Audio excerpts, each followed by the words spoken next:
Saudara-saudari yang terkasih di dalam Tuhan Yesus Kristus, hari ini hari Senin tanggal 30 Agustus 2021. Renungan hari ini diambil dari kitab Lukas pasal 4 ayat 16 sampai dengan 30 dengan perikop Yesus ditolak di Nazaret. Bapak Ibu yang terkasih, marilah kita awali dengan doa. Dalam nama Bapa dan Putra dan Roh Kudus. Amin. Ya Tuhan Yesus Kristus, Tuhan dan Juru Selamat kami satu-satunya yang telah menghapus dosa kami di kayu salib. Sungguh besar kasih-Mu.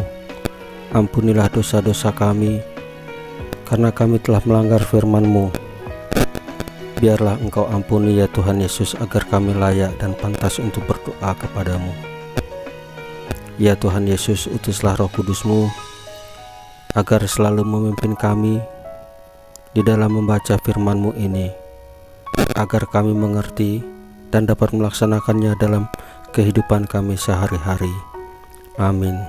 Dalam nama Bapa dan Putra dan Roh Kudus. Amin. Pembacaan kitab Lukas pasal 4 ayat 16 sampai dengan 30 dengan perikop Yesus ditolak di Nazaret. Ia datang ke Nazaret, ke tempat ia dibesarkan, dan menurut kebiasaannya pada hari Sabat ia masuk ke rumah ibadat, lalu berdiri hendak membaca Alkitab.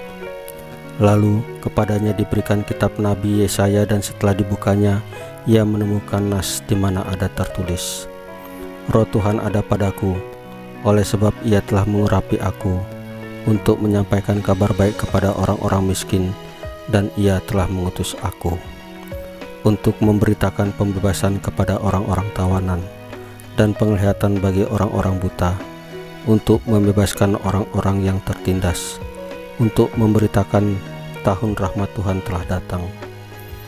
Kemudian ia menutup kitab itu, memberikannya kembali kepada pejabat, lalu duduk. Dan mata semua orang dalam rumah ibadat itu tertuju kepadanya. Lalu ia mulai mengajar mereka, katanya, pada hari ini genaplah nas ini sewaktu kamu mendengarnya. Dan semua orang itu membenarkan dia, dan mereka heran akan kata-kata yang indah yang diucapkannya. Lalu kata mereka, bukankah ini anak Yusuf? Maka berkatalah ia kepada mereka, tentu kamu akan mengatakan pepatah ini kepadaku, hai tabib, sembuhkanlah dirimu sendiri. Perbuatlah di sini juga, di tempat asalmu, segala yang kami dengar yang telah terjadi di Kapernaum. Dan katanya lagi, aku berkata kepadamu, sesungguhnya tidak ada nabi yang dihargai di tempat asalnya. Dan aku berkata kepadamu, dan kataku ini benar, pada zaman Elia terdapat banyak perempuan janda di Israel, ketika langit tertutup selama 3 tahun dan 6 bulan, dan ketika bahaya kelaparan yang hebat menimpa seluruh negeri. Tetapi Elia diutus bukan kepada salah seorang dari mereka, melainkan kepada seorang perempuan janda di Sarfat di tanah Sidon. Dan pada zaman Nabi Elisa, banyak orang berdusta di Israel, dan tidak ada seorang pun dari mereka yang ditahirkan selain daripada Naaman orang Syria itu. Mendengar itu sangat marahlah semua orang yang di rumah ibadat. Mereka bangun, lalu menghalau Yesus keluar kota dan membawa dia ke tebing gunung tempat kota itu terletak, untuk melemparkan dia dari tebing itu. Tetapi ia berjalan lewat dari tengah-tengah mereka, lalu pergi. Saudara-saudari yang terkasih dalam Tuhan Yesus Kristus, mereka ini tidak percaya jika Tuhan Yesus melakukan mujizat, karena menurut mereka Tuhan Yesus adalah anak seorang tukang kayu. Bagaimana mungkin bisa melakukan mujizat? Dan yang pasti bukan di tempat dia lahir, tapi di tempat lain, bukan di Nazaret, tetapi di Kapernaum.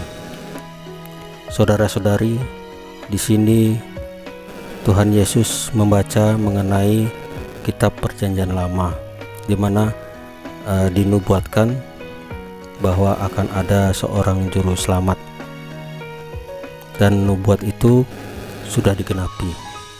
Oleh sebab itu Tuhan Yesus membaca nas yang ada dalam Alkitab tersebut.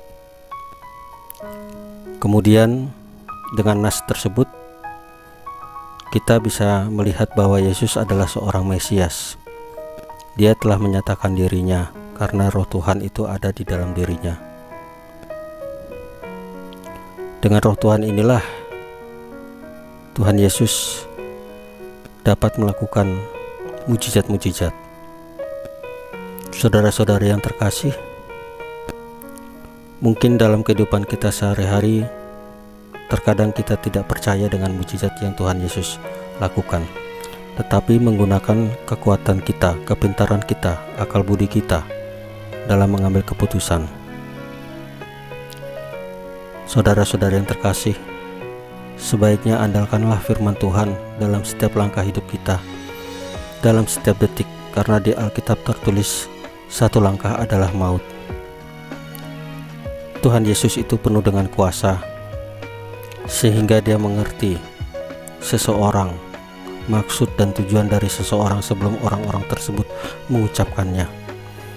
Jadi yang pasti Tuhan Yesus juga mengerti tentang kita, keadaan kita. Apabila saudara-saudari dalam kesulitan, berdoalah kepada Tuhan Yesus, minta Roh Kudus, roh kebenaran yang diberikan oleh Tuhan Yesus untuk menolong kita. Dan kita percaya bahwa dengan kuasa Tuhan Yesus kita dapat mengarungi kehidupan, baik di bumi maupun kehidupan selanjutnya, yaitu di surga, di rumah Allah Bapa. Saudara-saudari yang terkasih, demikianlah renungan hari ini. Marilah kita berdoa.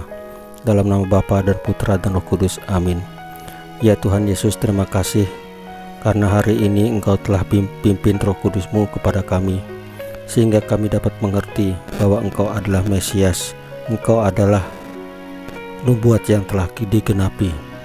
Roh-Mu ada di dalam Roh Tuhan, Roh Tuhan ada di dalam Engkau Tuhan Yesus.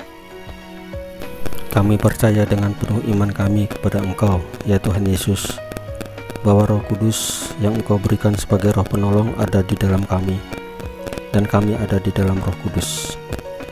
Terima kasih Tuhan untuk segala hari yang indah ini. Kami merasakan kehadiran-Mu, bimbinglah dan pimpinlah kami dalam setiap pikiran, perkataan, perbuatan, ucapan, kata-kata, ataupun perasaan kami dengan Roh Kudus-Mu agar sesuai dengan firman-Mu. Terima kasih Tuhan Yesus, terpujilah Engkau. Amin. Dalam nama Bapa dan Putra dan Roh Kudus, amin. Saudara-saudari yang terkasih dalam Tuhan Yesus, renungan hari ini sudah selesai. Tuhan Yesus memberkati kita semua. Amin.